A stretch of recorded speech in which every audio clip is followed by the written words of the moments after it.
SIR प्रक्रिया में जगह जगह से इस तरह की भी खबरें आ रही हैं कि लोग ऐसा आरोप लगा रहे हैं कि लोगों का नाम छूट रहा है और कुछ अनियमितताएं हो रही हैं। इस पर आप क्या कहना चाहेंगे? दरअसल सबसे बड़ी बात है कि जो एसआईआर का कार्यक्रम चल रहा है, इसमें प्रत्येक व्यक्ति को, प्रत्येक वोटर को 2 फॉर्म बीएलओ की तरफ से उपलब्ध कराए जा रहे हैं। एक फॉर्म स्वयं बीएलओ के पास सबमिट हो रहा है, जो अब स्टेशन में जा रहा है, और दूसरा फॉर्म जो वोटर है वो अपने यहाँ लेकर के जा रहा है, तो उसके पास बीएलओ सिग्नेचर करके दे रहा है।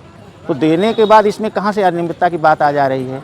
अगर कोई पहले से किसी तरीके की अनियमितता रही है, कहीं कहीं ऐसी स्थिति आ रही है कि 2-2 जगह 3-3 जगह वोटर हैं लोग, तो उनके तो नाम कटने निश्चित है, वो कटेंगे। हो सकता है हमारे विरोधी लोग, जो भारतीय जनता पार्टी की लोकप्रिय सरकार से या हमारे चुनाव आयोग से घबराए हुए हैं लोग, वो ये आरोप लगा रहे हैं गलत। ऐसा कहीं कुछ नहीं है, कहीं अनियमितता नहीं है। सारे बीएलओ अपना काम पूरी पारदर्शी और मेहनत के साथ कर रहे हैं। जो बीएलओ पे दबाव की जो खबरें आ रही हैं उस पर आप क्या कहना चाहेंगे? अब दबाव तो देखिए, एक्चुअली क्या है कि काम तो है लंबा और काफ़ी मेहनत का काम है।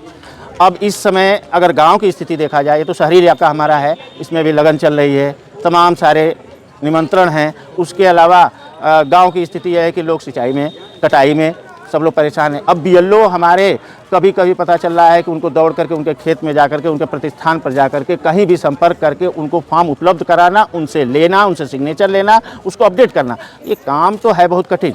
लेकिन कुल मिला जुला करके अब यहाँ की स्थिति, जैसे हम जिस बूथ पर खड़े हैं, इस बूथ की स्थिति को देख करके तो हम बहुत हर्षान्वित हैं कि इस तरीके का स्टेटस है। तो इसका मतलब है कि नहीं, काम तो हो रहा है। अब चूँकि क्रिटिकल काम है तो इसमें थोड़ा समय लगेगा।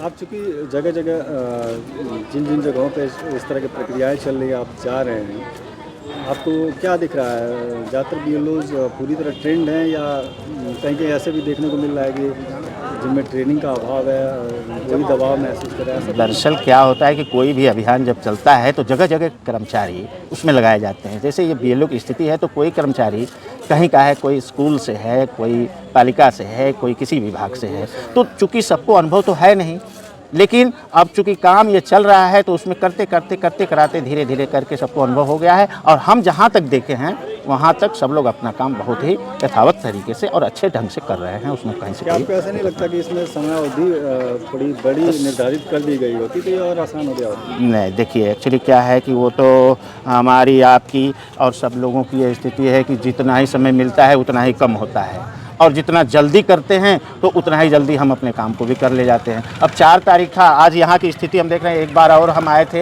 इस बूथ पर, देखे थे बहुत भीड़ लगी हुई थी, लोग आ करके अपना जल्दी कराने के लिए। अब इधर 1 हफ्ते का डेट बढ़ गया तो आज थोड़ा सा भीड़ कम हो गई है। इसी तरीके से अगर चुनाव आयोग थोड़ा और डेट बढ़ा देगा तो लोगों की स्थिति और मध्यम हो जाएगी। तो ऐसा कुछ नहीं है, जितना समय अब चुनाव आयोग के द्वारा दिया गया है उसमें सारे काम लगभग पूर्ण कर लिए जाएंगे। हम लोगों को पूरा आशा और पूर्ण विश्वास है।